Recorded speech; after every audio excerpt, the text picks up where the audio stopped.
I am live. Thank you, StreamYard. What a great piece of tech as I try to fix this little. Go away. Oh, damn. Whoops.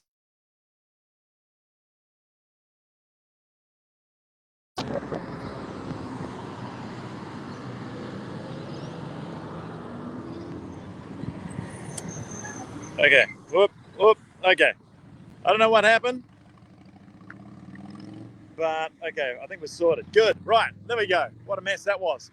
Okay. Good morning. At least in this beautiful part of the world here on the Gold Coast. And correct, I don't have a beach behind me. It was stunning on the beach this morning. I caught up with my mother for a breakfast, and here I am walking in traffic. So, quick one, sleep. I just wanted to come back and talk a little bit about sleep. I want to overemphasize how important it is. Why? Because of all the podcasts and things I read, and you've heard me talk about the health tripod, where eating, moving, and sleeping being the most important. I continually hear about sleep being so important. So important, in fact, that I'm talking to you at an intersection about sleep. Now, here's what I learned on the latest from, I think his name's Matt somebody. Anyway, this guy is an expert. There is, of course, Dr. Michael Breus, PhD on sleep, who's been on Oz 39 times, and I had the fortunate privilege of interviewing him. But, I like to get my sources of information from a lot of different independent sources, and this other guy really impressed me on a podcast that I was listening to. Here's the extras that I got from him. So when you are you might have heard me say, I'll just do a quick revision, right? You need to get about 25 to 30% of deep sleep, okay? And that happens usually in the first half of the night. The second half of the night, and most probably about the last third-ish, is when you'll get your REM sleep. Your REM sleep needs to be about 20 to 25%, okay? Here's the thing.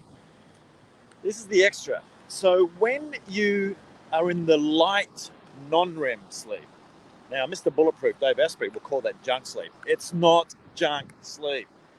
We learn that it is actually where the memories get consolidated, learnings. Now, we thought that was REM sleep that did that. It's the non-REM light sleep that does that, right? The stuff in between your REM and your deep, the stuff in between, that is where learnings, memory consolidation happens. Now, REM sleep is the most important. So with deep sleep, you're detoxing. There's a lot of cleaning up. The factory's been shut down. Toxins are leaving the brain, right? And certain things happening in the body, certain hormonal, very important activities are happening in your deep sleep. We spoke about non-REM light sleep. So then what's happening in REM sleep? What's happening? It is where you process emotional and mental stuff. And this is why it's so damn important, because if you don't process that stuff, it stays in the body and it starts to create issues that move and becoming emotions. They'll live somewhere, and unless they are processed, they're going to stay there, and they physiologically can start to affect you. We start to talk about anything at the extremes, or like heart disease and things like that. So you've really got to make sure you're getting your REM sleep in, the 20 to 25% of your sleep. Now, the total amount of sleep, he tended to talk about 7 to 8 hours, thereabouts. I know there are studies that say 6.5 hours. Usually that's for fit people. But otherwise, it's going to be around 7.5. And when you do it, super important. I'm going to stress that again. When you sleep is super important. I won't stress it again, at least not this time. So for me, I know, because it's quite easy to find out, actually.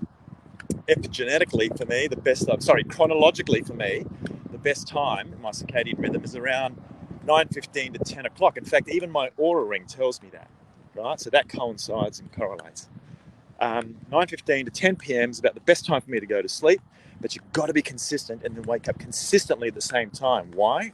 Because the body learns that it's going to pack its REM sleep at the latter part of your sleep, thinking that you are going to be waking up at a certain time. Now, if you go and wake up early and you cheat it and you go inconsistent, then you're going to be missing out on your REM sleep. So if you are waking up an hour earlier, it could be that you miss out on 10% of your REM, right? Because most of it's happening on the back end. So you've got to be consistent with when you get to sleep and then when you're waking up, right? And that starts with going to sleep at that within the band. And for me, 9:15 to 10 p.m. Now, larger set people, more endomorph, mesomorphs. I'm an ecto, come meso to endo, heavier set. They'll tend to be night owls generally, and they'll wake up later and they're slower to get going. Us ectos mesos, we tend to wake up and bang, the cortisol wakes us up and boom, we're at it, right? Transactional stuff in the morning, get out there, do your cardio, all that sort of thing. But the part that really stuck out was how you are not going to be able to process as much emotional and mental distress, which happens in your dreams, in the dream state, in the REM, unless you're having enough REM and you're clearing out. So if we look at the deep sleep being detoxing from a biochemical sense and cleaning out toxins from the brain and the body and the right hormonal activities happening, then we can look at REM sleep being when you detox your mind as far as thoughts, processing those things, right? Getting rid of the crap, right? During your REM sleep. That's why it's so important. And that's why if you don't clear that, that will, over time, start to drag you down, right? Physiologically. Because there's a lot of studies that have been done correlating sleep and chronic disease. But it seems to be that REM is the one that is so damn important to get. Now, if you want to measure it accurately, there's nothing better. And I know everybody's got their Apple Watch, so have I. And all sorts of bloody watches that are measuring this stuff. I got to say, the most accurate device still for measuring recovery in general, and specifically in sleep, not just HRV overnight, but for sleep, is the Oura Ring, right? I've got one on here. There it is, right? Super important to get some, devices that have been proven, tested, and as a bioharmonizer, I'd like to think of myself rather than a biohacker. I'm not into hacking for hacking's sake. It's to and not to cheat the system. It's to really learn about your body and how it works from a proactive sense, so that you're not having to go to the doctor. Because if you're going to the doctor for symptoms, damage is already being done, right? Or you don't get a symptom, and sometimes the damage can be fatal, right? And you don't need to be Einstein to work out what the top 2 or 3 killers in the world, and COVID comes nowhere near it. So, at 73% versus, less than 1%, what is it? Anyway, big difference. So, there it is, guys. Okay, I just wanted to stress it because that third leg should be really the first and most important leg of eating, moving, and sleeping, and where your bum goes, and some of us sometimes had to pull our head out of our bum. That's the flat part of the stool. That's the head, the thoughts. That's the other piece. That's the number 4, even though that's not one of the legs. It connects them all. And that mindset stuff is where it's the junction box, the switch box, where it all connects into. We're not going to be talking about that on this particular episode because we are basically out of time. And I got things to do. We've got a lot of things going on right now. We're testing my program at Bond University next week with a biomedical team. I've actually had a number of interns come on board as well. It's great fun to teach the kids what it's like in entrepreneurial land, and a number of other exciting things happening. And hopefully some of you joined that bioenergetic webinar that we had on Tuesday night. That was pretty damn cool. And what's happening with frequency medicine is going off. I'm testing a device right now. In fact, talking about REM sleep again. Now it's 2 nights that I've used this device, frequency. It's just resonating out frequency, right? It's crazy. And I nailed my REM 2 nights in a row, and I've struggled with getting my REM right. I've even speaking to my mother, and hers, like, not even as good as mine was, and mine had upside. I'm now, what is it? The first night was 27% REM. The second night, last night, 25% REM sleep through this device around frequency medicine that can, I think there's like 120, I think 120 programs of what it can do, and more to come.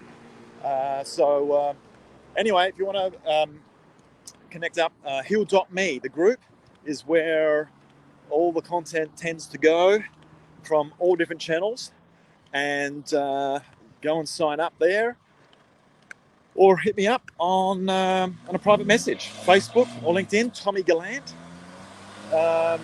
or you can go to biotechexec.net, and you can also do the executive lifestyle assessment there, and that'll get you a free 20 to 30 minute optimized health strategy session for peak performance states, sustainable peak performance states, and getting into what I call homeostatic flow. So that's it, guys. I'm out of here. It's a beautiful sunny day. Going to go and create some more stuff for creating more education and supporting people optimizing as the superhuman futurists. We'll see you on the next one. Bye. All right. Eventually, have a good morning, good evening, good night, good dinner, good everything. See you on the next one. Bye.